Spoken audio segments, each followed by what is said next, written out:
Today we're going to look at inverse functions. An inverse function is a function that undoes what the original function did. For example, if you have a square function like f of x equals x squared and x is 5, then the output would be 25, 5 squared.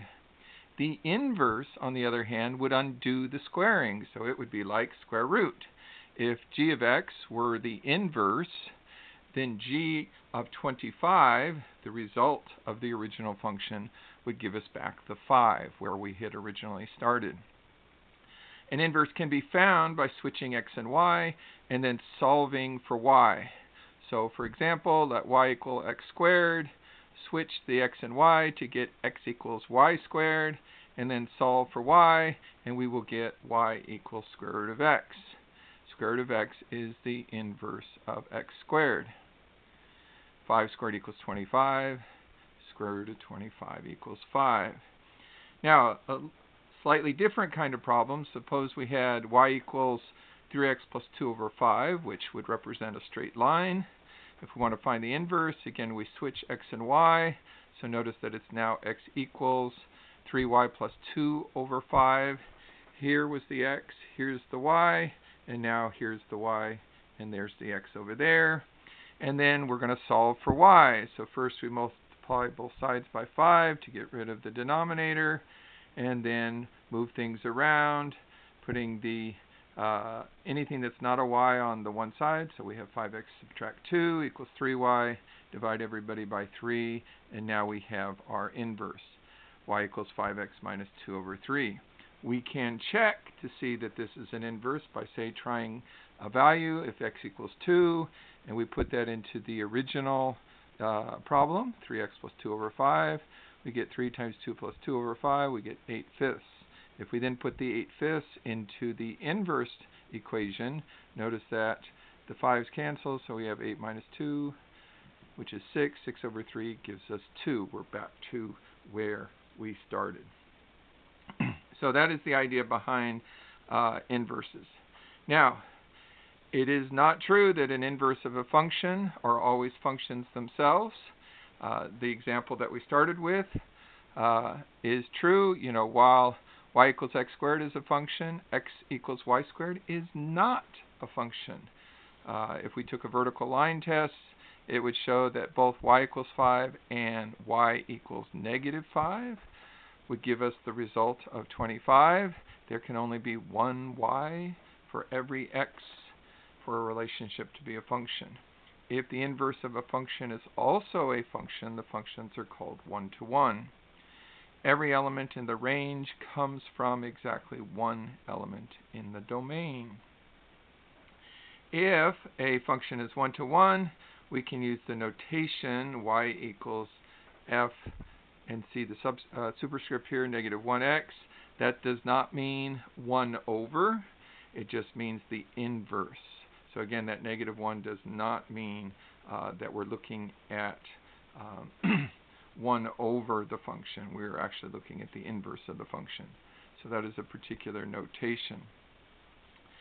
Another way of looking at inverses is if you can show that two functions are inverses of each other, that if f of a equals f of b implies that a equals b, and that if the function and the inverse of the function are both applied to x, and it doesn't matter what the order is, so it could be the function applied second and the inverse applied first, or the original function applied first and then the inverse applied second.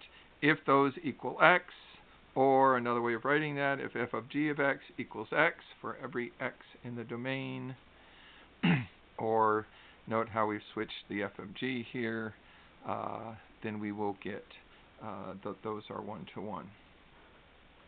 All right, so let's look at some examples now. First, we're going to look at a couple of problems in which we want to find the inverse. So, first, instead of using the function notation, let's go ahead and put in a y. So y will equal 2x subtract 5. And then our first step in finding the inverse, we're going to switch x and y. So now we'll have x equals 2y subtract 5. And then solve for y. So we'll have x plus 5 equals 2y. And finally, that will lead to y equals x plus 5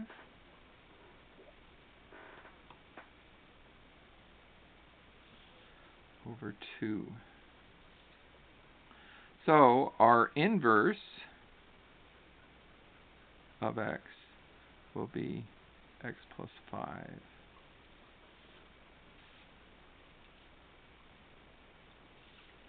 over 2. And we have found the inverse.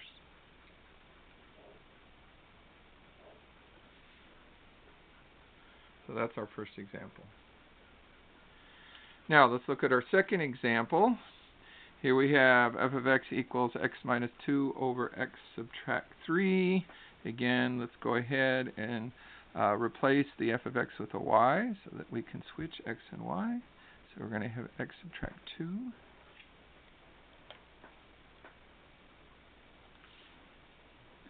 over x subtract 3, which will then lead to x equals y subtract 2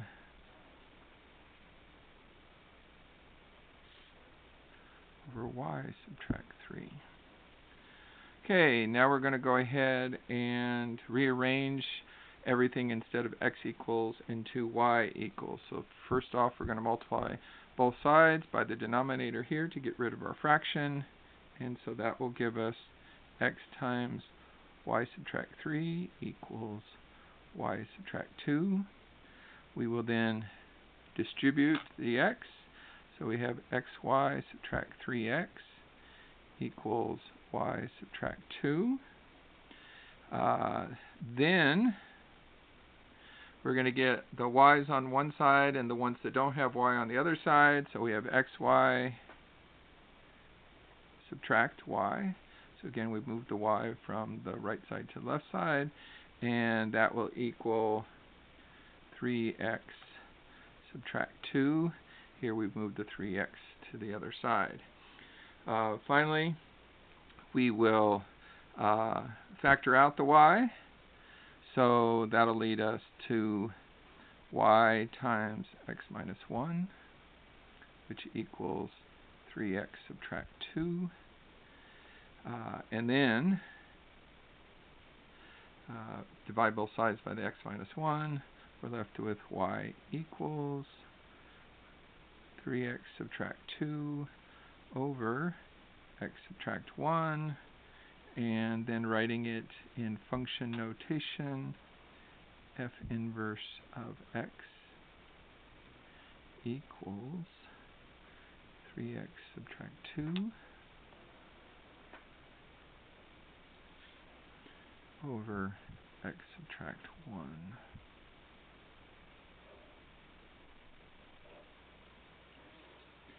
And so there you have a second example of finding the inverse. In general, on a quiz or a test, I would only ask you to find the inverse for a linear type problem like these two examples were. Alright, so now we're going to graph a couple of functions. Note that these should be inverses because notice I've switched the x and y. So this one had y equals 2 to the x. This one has x equals 2 to the y. And this is just to give you a kind of graphical look at how the two graphs would compare to each other. So let's do the first one. Put some numbers here off to the side. We're going to make a t-chart. So x and y. If x is 0, then y is 1. If x is 1, y is 2. If x is 2, y is 4. If x is 3, y is 8. Again, 2 to the 1, 2, 2 to the 2, 4, 2 cubed, 8, and so forth. Let's see, 4, we get 16. Now, what about the negative x values? So if we put in -1, so that's 2 to the -1. Remember that when it's an exponent, the negative sign means 1 over, so 2 to the -1 is 1/2. It does not make our answer negative, it just makes it 1 over. Do a couple more quick values here. So -2 is 1/4, -3 is 1/8. So let's go ahead and plot those values so that we can see what the graph will look like.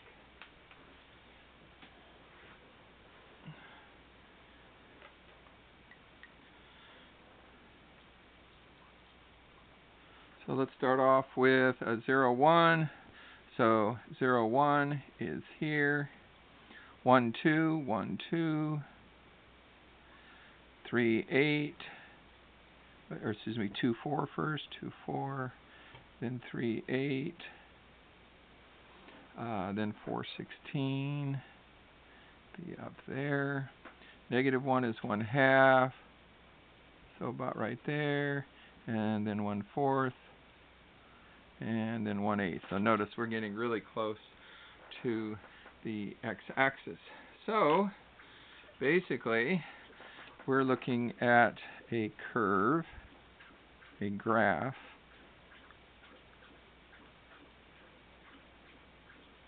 that will look like this.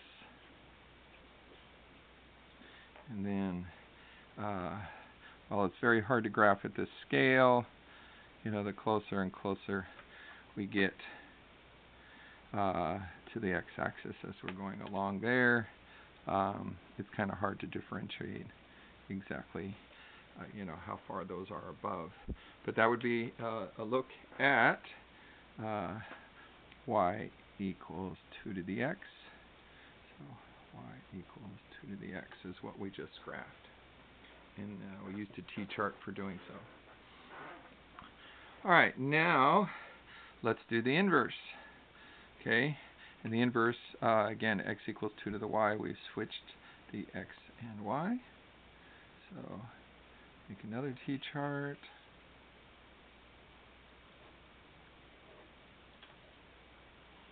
And again, this is x equals 2 to the y. So in this case, if x and y, if y is 0, then we're going to get 1. If y is 1, then we're going to get 2. If 2, we get 4. 3, we get 8. 4, we get 16. And likewise, -1 would be 1/2. -2, 1/4, and -3, 1/8. And you know, it should be obvious right away that the same numbers I have here are now over there, and the same values I had there are over here, because again, we're switching the x and y. So let's go ahead and now graph these values. So here we have 1, 0, which is there, 2, 1, 4, 2, 8, 3, 16, 4,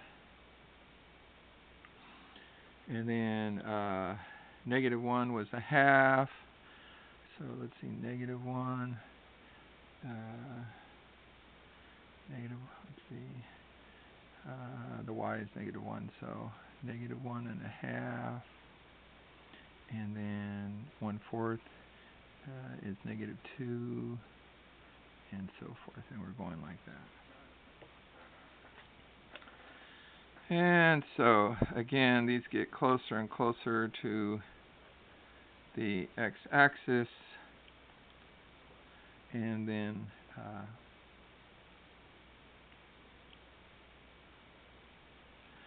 our function goes like that. and then this is the x equals 2 to the y variety there. And really, what we're looking at is if you were to draw a dashed line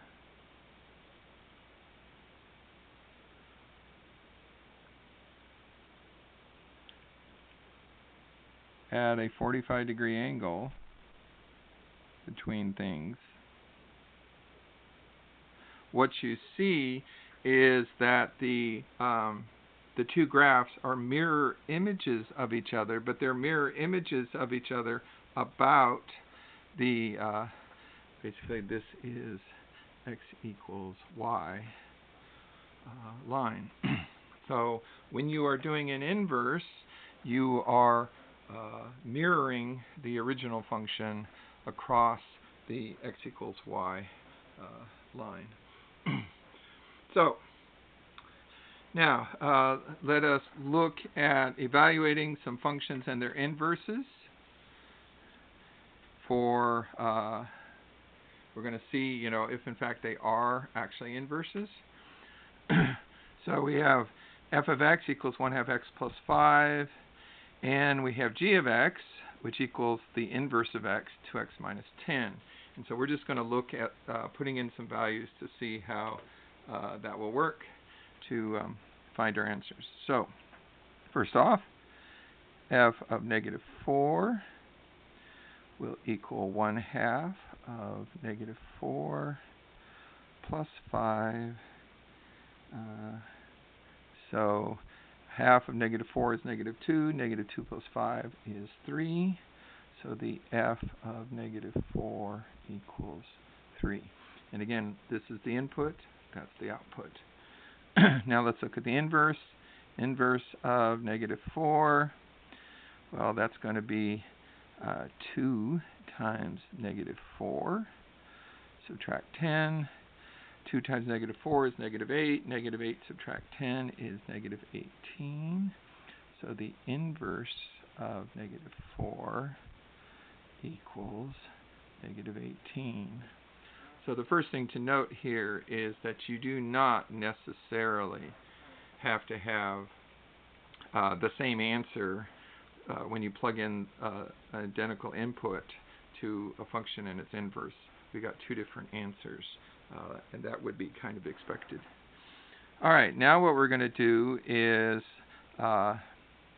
find this nested formation of our functions. So here we have the inverse function. We're going to do that first, and then that result will go into the original function. And over here, we're going to do the original function first, and then that answer will go into the inverse function. So really, this kind of writing is just doing two steps. You do the step on the right first, and then you move towards the left. So first off, we're going to do f of f inverse of negative 4. Now, we've already found that f inverse of negative 4 is 18, negative 18. So that means that what we're going to now be looking at is putting negative 18 into the original function. And so when we do that, we have 1/2 of negative 18 plus 5. Half of negative 18 is negative 9. Negative 9 plus 5 is negative 4. All right, now let's do it the other way. The f inverse of the original function of negative 4. So we've already done this one as well up here. That was 3. So now we have the inverse of input of 3, because that's what we found in the previous step. And so when we plug that in, we're going to have 2 times 3, subtract 10. 2 times 3 is 6. 6 minus 10 is negative 4. So please note, we have documented that these are actually inverses of each other, because in fact, regardless of which one came first, the original function and then the inverse, or the inverse and then the original function. The order didn't matter. We started with -4. We end up with -4. Okay, now it says show that f of a equals f of b implies that a equals b. So if we were to look at, again, our function there, f of a would be 1/2 a plus 5, and f of b would be 1/2 of b plus 5. And so since we're going to put the two together, that means that 1/2 a plus 5 equals 1/2 b plus 5. Okay, we can subtract 5 from both sides, which would lead to 1/2 a equals 1/2 b, and then double both sides, and we're left with, in fact, a equals b. So we have shown that if we started with f of a equals f of b, we in fact will get to a equals b. And then finally, sometimes you will get a problem in which there's not a number that we're actually operating on. And again, this kind of notation, fog or goff, is the same things that we were seeing up here. So this would be like fog, this one would be like goff. But what's different about this problem is, in fact, we don't have a number, we just have the variable x. So, again, to show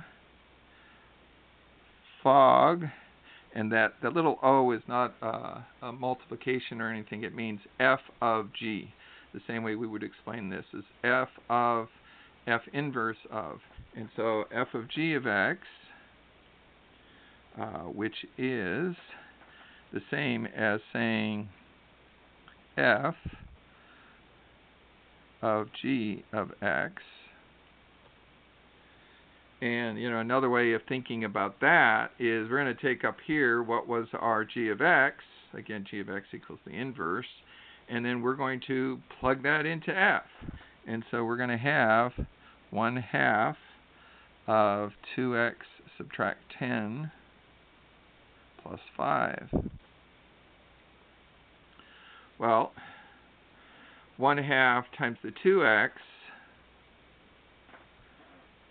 that'll give us x. 1/2 times the -10 will give us -5. -5 plus 5 is just 0, and so we're left with just x. Now let's go the other direction.